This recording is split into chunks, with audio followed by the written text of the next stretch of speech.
everyone! Thanks for visiting my channel. If you're new here, welcome. I'm Carol, the Thrifty Chic Housewife. If you enjoy the content you find here, please consider subscribing, like and share my videos, and follow me on social media. I will leave all the links in the description box below. So today, we're just going to be talking about herbs. I have a little, I'm going to share with you my little herb slash tea slash pollinator garden that I have going on right outside of my kitchen back door. Many of you requested some gardening videos, so I thought I would start with that. We do have a full vegetable garden that we do, but we're not super gardeners. We're not master gardeners by any stretch of the imagination. So I might share some of that later on, but today I thought I would just share a little bit with you about my herb garden and then show you some yummy ways to preserve your herbs.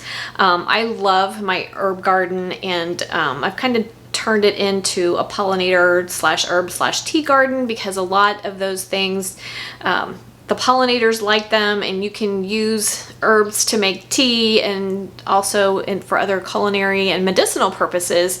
So I've just kind of been experimenting with some things, so I thought I'd bring you along today and give you a glimpse of that. And then we are going to make some delicious herb butter, and we're also going to make some herb balms. Now, I didn't put the term herb balm in my title because I was afraid I'd get demonetized and that would be taken the wrong way, but they are really fun to make and they're great to have on hand. So that's what we're going to be doing. But right now, I'm going to let you check out my herb garden. Just start over here. In this pot, I have a hibiscus. Unfortunately, it's not blooming right now. I've had several blooms, but they've fallen off. Their blooms don't last very long, but you can make tea out of them, and they are beautiful, absolutely beautiful to look at, and they are wonderful for our pollinators. They absolutely love them. And then in this pot, I have some echinacea growing. The flowers is the part that you use to make tea with those, and a pollinator favorite. And then in this pot I have a few things going on. Mostly it's cilantro, and it has done super well this year. I'm really pleased with it, but you can tell I've got a few little chives that peeking in over there. And then I also have some basil that made its way in here growing, and it's doing quite well. Really pleased this year. Usually I have a lot of trouble with cilantro, but it's doing really well this year. And then in this pot I have some lavender that I planted, and it came back. I planted it last year and it came back. Sometimes it doesn't come back depending on how harsh your winters are. It is perennial if you live in the right climate, and apparently it didn't do too bad this year because it came back. And then this guy right here is pineapple sage, and it is in the mint family, and it is quite tasty. You can use the leaves and the flowers. Later this summer it will flower some beautiful red flowers. You can use the leaves to make tea. They're also delicious chopped up in a salad, and the red flowers are delicious in salad as well. And it truly does have a pineapple type flavor to it, so it's really good to have. And then got a little more cilantro peeking out over there. Not sure how he got there, but we got him going on. And then in this pot, I have some beautiful basil, super yummy, more cilantro that made its way in that pot. And then I have some Greek oregano and some English thyme, and my English thyme has just done amazingly well this year. It's just a great herb to have around. Great for all kinds of things, but it's just huge. It takes up most of the pot. It's done really well, and it was one that I did plant last year and it did come back. So in this pot I have some peppermint. It's doing really well. It's quite tasty, great for tea. And then this is some sweet fennel. That's something new I'm trying this year. It seems to be doing okay. I don't know, we've had some rough weather with it being hot and cold and wet and dry, so I don't think it's liked our weather very well, but I thought I would give it a try and see what it does. Hopefully it will get a little bit better. And then in this pot I have some beautiful dill, which is also something that our pollinators love, and obviously you can use it in cooking, pickles, all that yummy stuff, salads, all that. And then I have some Tuscan blue rosemary, and in the middle is some flat leaf parsley. It's not doing so well either, so I don't know, a lot of the things that aren't doing well are weather related. And then in this pot, this, you guys, is lemon balm, and it is the bomb. It is really delicious, great in salads, especially on fruit salads. You can use it to make tea, and it has some medicinal uses as well, but it's really great. It's also in the mint family and just really nice to have around. And then this tall guy here, this is stevia. And I picked that up when we went to pick strawberries in Amish country. They had some plants that they were growing, and I thought we'd give it a try. I'd never tried it before, but it is quite tasty, and it would be great in fruit salads, that kind of thing, or in tea. It does have a very sweet flavor to it if you've never tried it. And then here's my tried and true chives. These are just common chives. I've had them in this pot for years. I'm not even sure how long, and they just are like Old Faithful. They produce every year, and later this season they'll get really pretty purple flowers on them. Their flowers are edible, as are the leaves, and they're just delicious. And then over here, this is called lantana, and it's just pretty to look at, and our pollinators really enjoy it. And then here I did a little bee bath, butterfly bath. It's just a shallow container with some rocks in it to attract them, some colored rocks to attract them. And then you want bigger rocks for them to sit on. You don't want a lot of water. They like to be up out of the water, but they do need a water source. So this is my butterfly and bee waterer, and in the summer months when it's really hot, you do have to refill it several times because it will dry up really quickly. My bee balm, and this stuff, you guys, is so pretty, and this year it's absolutely huge. Look how tall it is.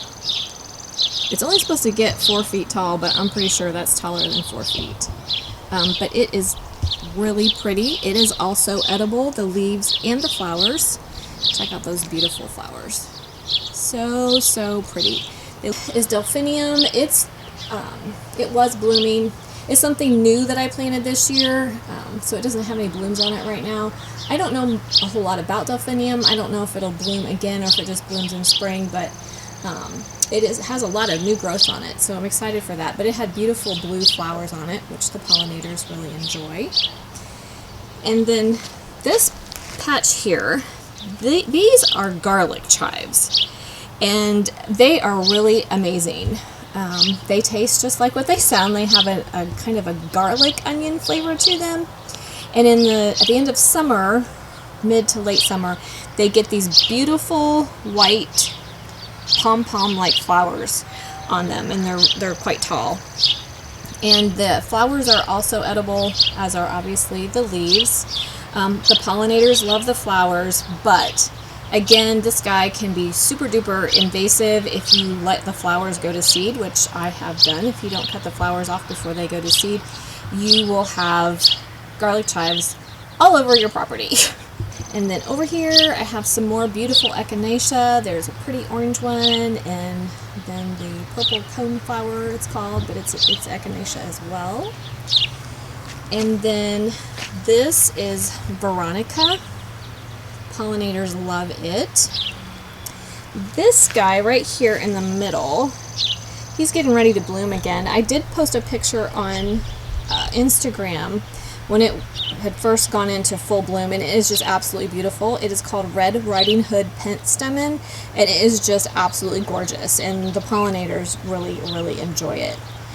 So we got that going on. He's going to be blooming all over again soon. And then down here, this is something fun I wanted to try. Get rid of my shadow here.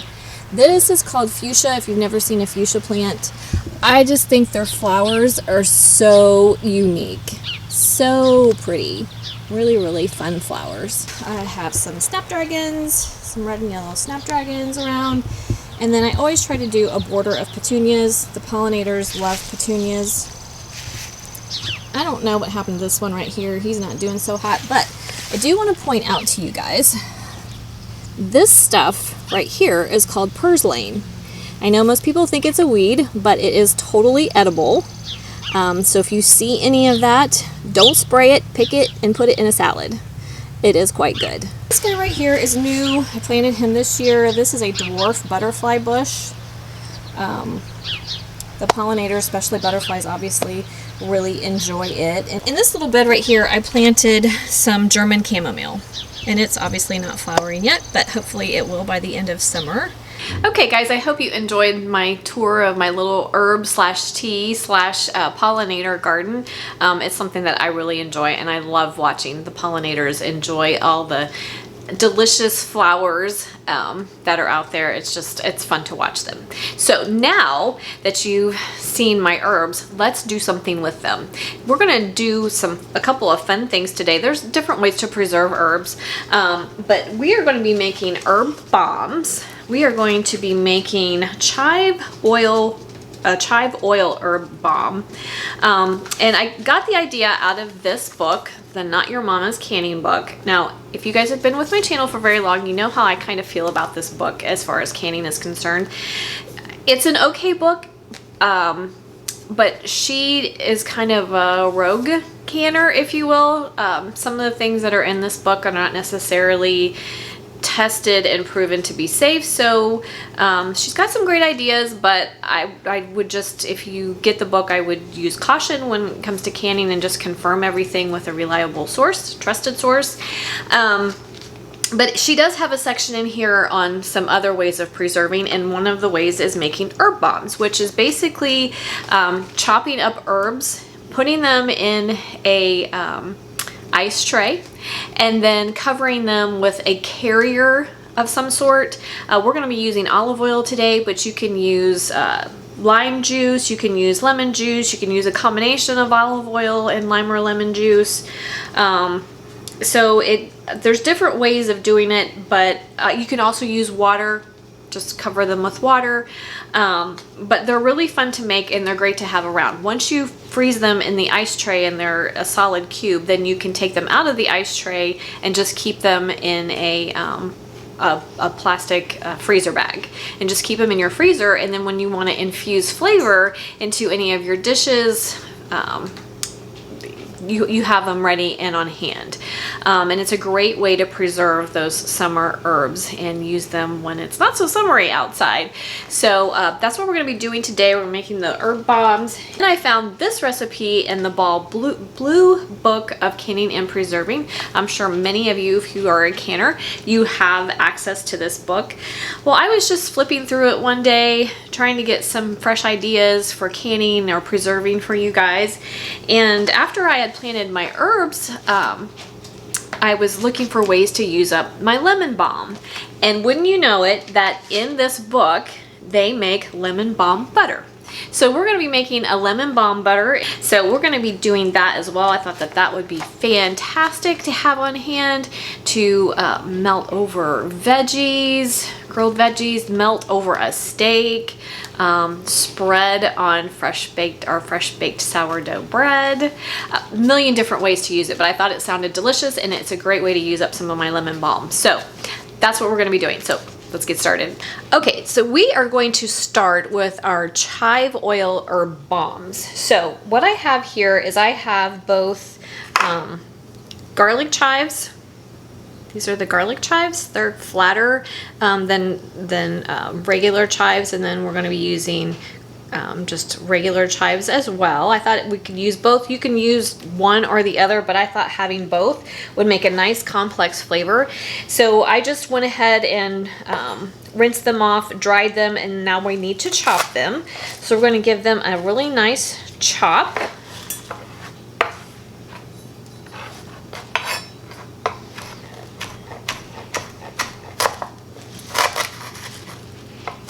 You want about a cup to a cup and a half of your fresh chopped chives.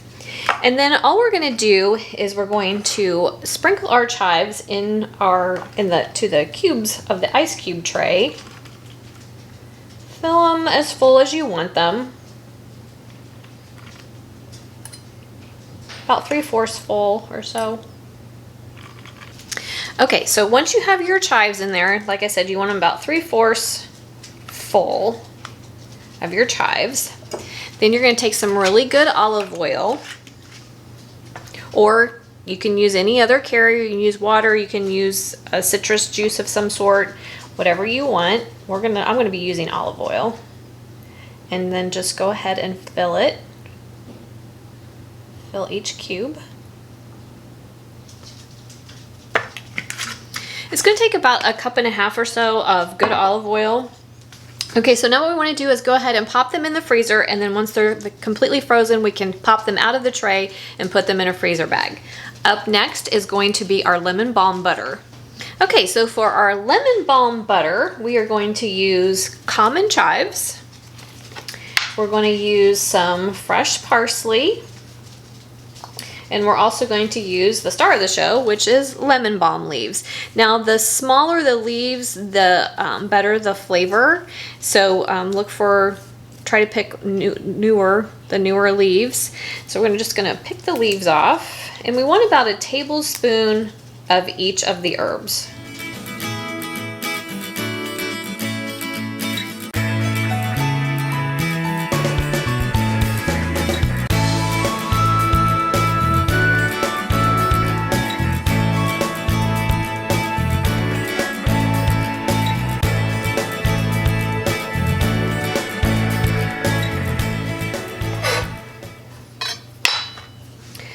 Okay, so to make our butter, our lemon balm butter, you're going to start with a stick of butter that is at room temperature. I'm using salted butter. If you want to use unsalted butter, you're going to want to add about 1/8 teaspoon of salt. But since mine's already salted, I'm not going to need any. And then we're going to take 1 tablespoon of each of our herbs.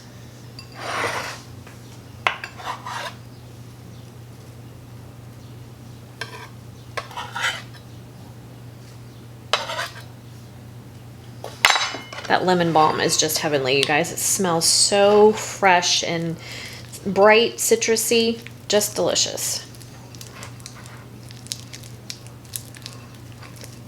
Doesn't that look just beautiful? Gorgeous color. Okay, so now what you can do is, obviously you can use it just as is. Just stick it in the fridge and just take it out and use it as is. But we want to preserve ours for long-term storage. So we're going to freeze it.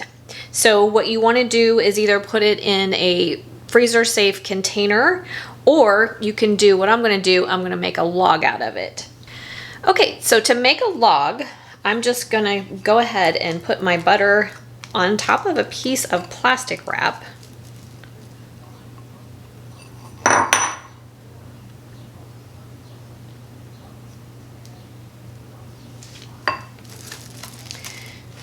And we're going to just kind of use our plastic wrap to shape it in a log.